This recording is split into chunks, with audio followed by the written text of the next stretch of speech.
Hello friends, welcome to my YouTube channel. In this video I am going to show you how to capitalize all text in the Google Sheets. So I have these names and I want to capitalize, so I'm going to show you how to capitalize. First, if you are new to my channel, please subscribe my channel and also press bell icon for more videos and tips. So what you have to do if you want to uppercase these names, so what you have to do, first just click here or and you have to click on just type is equal to and type here upper case. Okay, here you will see convert a specific string to uppercase. Just click on it and now select the this type and just click on the enter.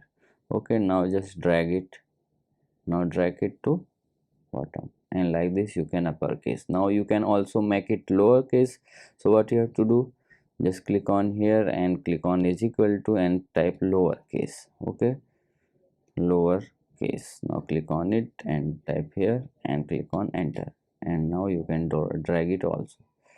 So like this you can uppercase and lowercase in Google Sheets. So if you like this video, please like my video and also subscribe my channel for more videos like this. Thanks for watching.